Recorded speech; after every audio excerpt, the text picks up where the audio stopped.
Inflation for the month of April went down just a little bit. Now that is some good news, and at this point with this economy, we'll take whatever good news we can get. And it's possible that what happened today may indicate some better news could be on the horizon. Now, before you say, where is this decrease? I don't see prices going down.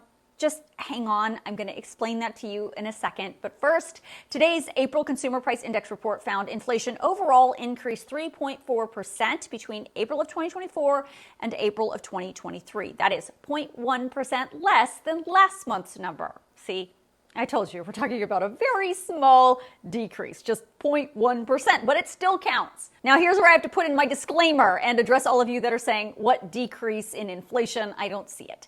So just because these inflation numbers are going down does not necessarily mean that prices are going down. These slightly lower numbers just mean that prices aren't increasing as quickly and dramatically as they have in previous months and years.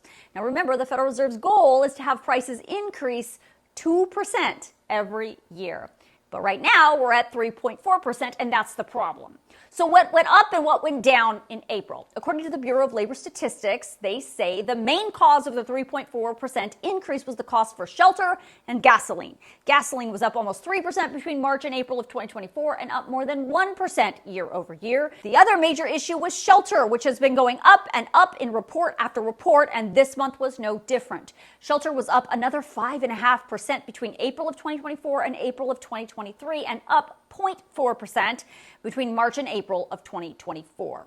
Now, when it comes to food, there is some slight good news there. For the first time in more than 6 months, food costs at the grocery store decreased slightly, just 0.2% between March and April of 2024, and only increased a little more than 1% year over year. One of the biggest decreases was for the cost of used cars and trucks, which were down almost 7% in April. So what's this potential good news? Well, I don't want to get anybody's hopes up, but this report is what the Federal Reserve was hoping to see. Now, as I told you in this video, the Fed started to pull back on its predictions of cutting interest rates 3 times this year. They said that because the CPI report and other reports for several months were showing that inflation was going up. Well, today's CPI report is showing inflation slightly going down, which is the direction the Fed wants to see. Now, one report will not change the Fed's mind, but if we see a few more reports going in this downward direction, we may see those interest rate cuts happen perhaps